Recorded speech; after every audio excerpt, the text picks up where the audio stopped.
Oi, tudo bem? No vídeo de hoje a gente vai falar sobre os tipos de terror existentes. Caso você não saiba, a ficção a respeito de terror ela se divide em diversas categorias. E esses são chamados subgêneros do horror. Esses subgêneros eles trabalham cada um com a forma de causar medo ao telespectador de uma maneira diferente. E é justamente isso que a gente vai explorar hoje. A gente vai falar a respeito do que esses subgêneros representam e depois dar exemplos de filmes, jogos e mangás. Ou animes, se você preferir. Enfim, deixando isso claro, bora lá.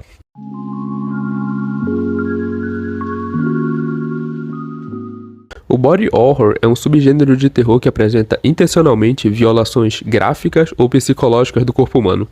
Um exemplo muito bom seriam os filmes que mostram de maneira grotesca mutilações, mutações, zumbificação, violência gratuita, doenças ou movimentos não naturais do corpo humano.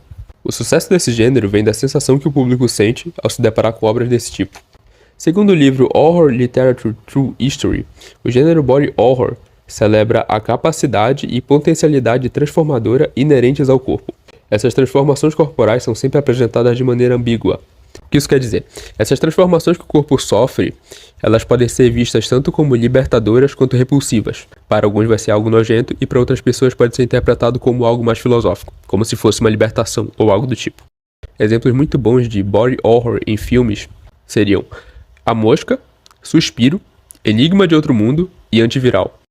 Já em jogos nós temos obras como Dead Space, BioShock e Scorn, que no caso é a mais recente desse grupo. Já se tratando de anime e mangá nós temos Parasita, Dororo e algumas obras do Junji Ito.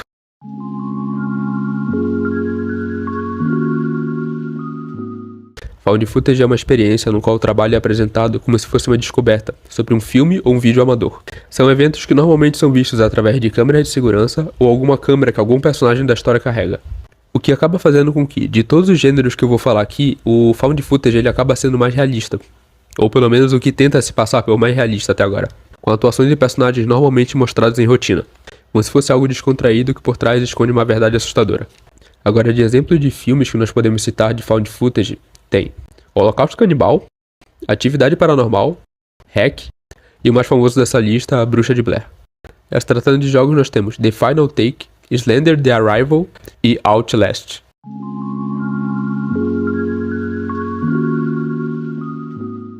O gore é um subgênero do terror que tem como foco a representação gráfica de sangue e violência. O objetivo é expressar uma evidente vulnerabilidade do corpo humano em sua mutilação, além de mostrar grande quantidade de sangue e o sofrimento dos personagens. Algo que fica evidente em filmes como Terrifier, Hellraiser e Albergue.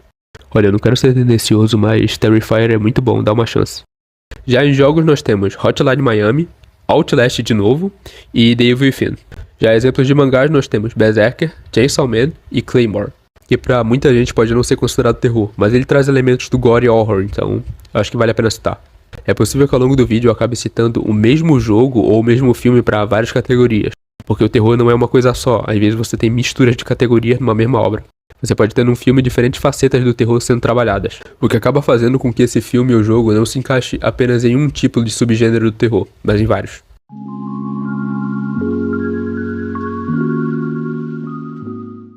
O terror psicológico é um subgênero do horror no qual o medo é gerado a partir da vulnerabilidade da mente humana, através de uma situação ou sensação de desconforto mental. O foco é se diferenciar do termo padrão de terror, que normalmente apela para o sangue e para o nojo do telespectador. Um dos pontos principais aqui é explorar medos comuns e universais, e revelando as partes mais escuras da psique humana, que a maioria das pessoas pode reprimir ou negar.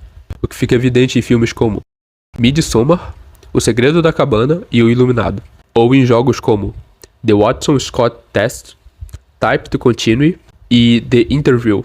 Já de alternativas de mangás e animes nós temos O Monstro de Naoki Urasawa, O Esconderijo de Masasumi Kakizaki e Helter Skelter, por Kyoko Okazaki.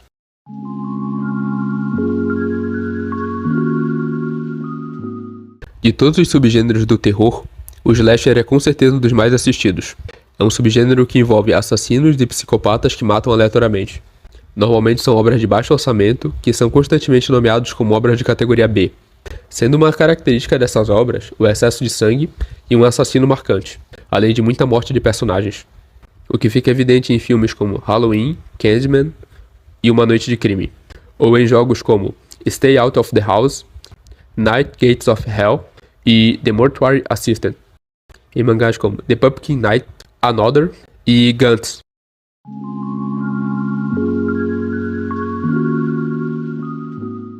O título desse gênero já é explicativo por si só. São elementos que vão além do natural, como fantasmas, assombrações, demônios, entre outras coisas. O que fica evidente em filmes como O Exorcista, O Chamado e Silent Hill. Ou em jogos como Phasmophobia, Fatal Frame e o jogo Silent Hill. E de opções de mangás nós temos Gin Man, Uzumaki e Corpse Party.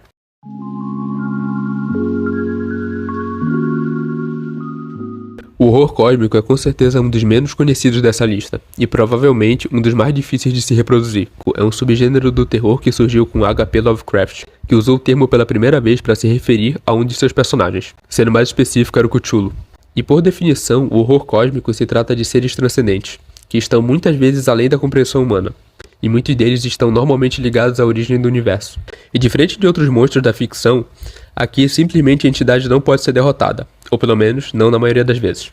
O que muitas vezes acaba gerando uma sensação de desesperança e desespero nos personagens. Em exemplos de filmes nós temos A Seita Maligna, O Príncipe das Sombras e Além do Arco-Íris Negro. Em jogos nós temos World of Horror, The Sinking City e Call of Cthulhu. Em mangás nós temos praticamente qualquer obra do Junji Ito, já que ele gosta muito de trabalhar esse tipo de horror nas suas obras. Existem outros subgêneros do terror, mas eu decidi não trazer aqui, porque no fim a diferença deles para outras categorias que eu já citei aqui era muito pequena, então eu resolvi deixar como tá. E o vídeo foi esse, eu espero que você tenha gostado, e é isso. Fui!